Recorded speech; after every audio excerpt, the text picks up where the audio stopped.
ನಮ್ಮ ಸಂಸ್ಕೃತಿ ಯಾವುದೋ ಒಂದು ಜಾತಿಗೆ ಅಥವಾ ಯಾವುದೋ ಒಂದು ವಿಚಾರಗಳಿಗೆ ಸೀಮಿತವಲ್ಲ.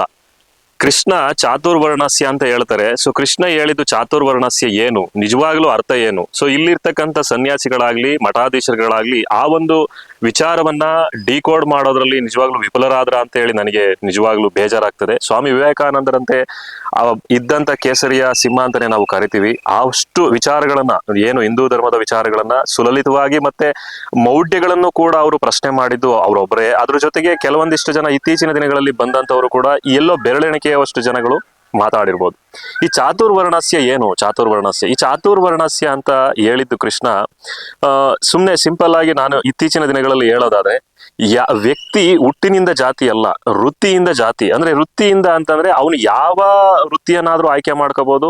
ಆ ವೃತ್ತಿಗೆ ಅನುಗುಣವಾಗಿ ಆ ಒಂದು ಜಾತಿಯನ್ನ ಬಿಂಬಿಸಿದ್ರು ಈ ಒಂದು ಕಾಲಘಟ್ಟದಲ್ಲಿ ದಿನೇ ದಿನೇ ಕಳೆದಂತೆ.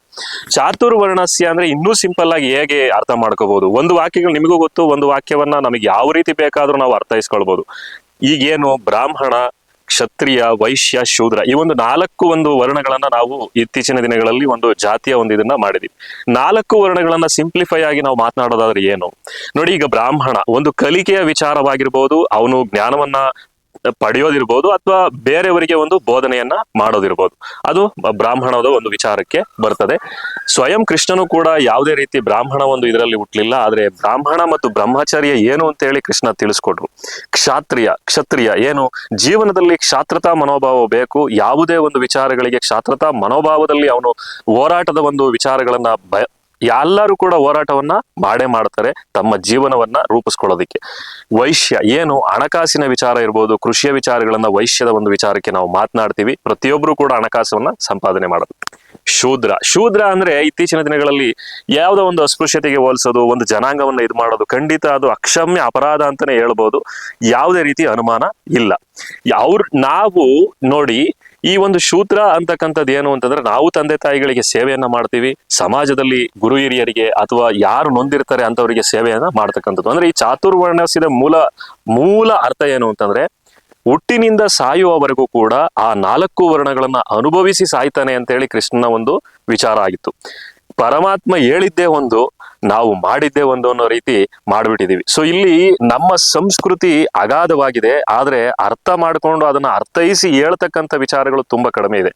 ಈ ಭಗವದ್ಗೀತೆಯನ್ನ ಯಾರು ಅರ್ಥ ಮಾಡ್ಕೊಂಡಿದ್ದಾರೆ ಅವರು ನಿಜವಾಗ್ಲೂ ಯಾರನ್ನೂ ಕೀಳರಿಮೆಯಿಂದ ಮಾತಾಡೋದಿಲ್ಲ, ಯಾರನ್ನೂ ಕೀಳರಿಮೆಯಿಂದ ನೋಡೋದಕ್ಕೂ ಸಾಧ್ಯ ಇಲ್ಲ. ವಸುದೈವ ಕುಟುಂಬಕಂ ಮತ್ತೆ ಸರ್ವೇ ಜನ ಸುಖಿನೋ ಭವಂತು ಅನ್ನತಕ್ಕಂಥದ್ದನ್ನ ಎಲ್ಲರೂ ಕೂಡ ಪಾಲಿಸ್ತಾರೆ. ಯಾರು ಗೀತೆಯನ್ನ ಸರಿಯಾದ ರೀತಿಯಲ್ಲಿ ಅರ್ಥ ಮಾಡ್ಕೊಂಡಿದ್ದಾರೆ, ತಮ್ಮ ವೈಯಕ್ತಿಕ ಲಾಭಗಳಿಗಾಗಿ ಬಳಸ್ತಕ್ಕಂಥವ್ರಿಗೆ ನಾನು ಏನನ್ನೂ ಹೇಳೋದಕ್ಕೆ ಇಷ್ಟಪಡೋದಿಲ್ಲ. ಇದು ಚಾತುರ್ವರ್ಣಸ್ಯದ ಮೂಲ ವಿಚಾರ ಕೃಷ್ಣ ಹೇಳಿದ್ದು. ಗೀತೆಯನ್ನು ಕೂಡ ಬೋಧನೆ ಮಾಡ್ಬೇಕಾದ್ರೆ ಅರ್ಜುನನಿಗೆ ಒಬ್ಬರಿಗೆ ಬೋಧನೆ ಮಾಡಿದ್ದು ಕೃಷ್ಣ, ಯಾರಿಗೂ ಬೋಧನೆ ಮಾಡಲಿಲ್ಲ. ಸೊ ಇಲ್ಲಿ ಅರ್ಥ ಮಾಡ್ಕೋಬೇಕಾಗಿರೋದು ಇಷ್ಟೇನೆ, ನಾವು ರಿಸೀವಬಲ್ ಕೆಪಾಸಿಟಿ ಅಂದ್ರೆ ನಾವು ಅರ್ಥೈಸ್ಕೊಳ್ತಕ್ಕಂಥ ಕೆಪಾಸಿಟಿ ಇದ್ರಷ್ಟೇ ನಾವು ವಿಚಾರವನ್ನ ತಿಳಿಯೋದಿಕ್ಕೆ ಸಾಧ್ಯ. ನಮ್ಮಲ್ಲಿ ಆ ಕೆಪಾಸಿಟಿ ಇದ್ರೆ ಬೋಧನೆ ಮಾಡ್ತಕ್ಕಂಥವ್ರು ನಮಗೆ ಸಿಗ್ತಾರೆ. ಅದನ್ನೇ ವಿವೇಕಾನಂದರು ಇನ್ನೂ ಒಂದು ಸಣ್ಣ ಒಂದು ಇದರಲ್ಲಿ ಹೇಳಿದ್ರು, ನಿನ್ನಲ್ಲಿ ಆ ವಿಚಾರ ಅಗಾಧವಾಗಿ ಅಡಗಿದ್ರೆ ವಿಚಾರ ಮತ್ತು ವಿಷಯಗಳ ಬಗ್ಗೆ, ಅದೇ ವಿಷಯವನ್ನ ಹೊಂದಿರತಕ್ಕಂಥ ವ್ಯಕ್ತಿ ಈ ಒಂದು ಪ್ರಕೃತಿ ಆ ಒಂದು ವ್ಯಕ್ತಿಯನ್ನ ಸಂಪರ್ಕ ಮಾಡಿಸ್ತದೆ ಅಂತ ಹೇಳಿ. ಸೊ ಇಷ್ಟು ಹೇಳೋದಕ್ಕೆ ಇಷ್ಟಪಡ್ತೀನಿ. ನಮಸ್ಕಾರ.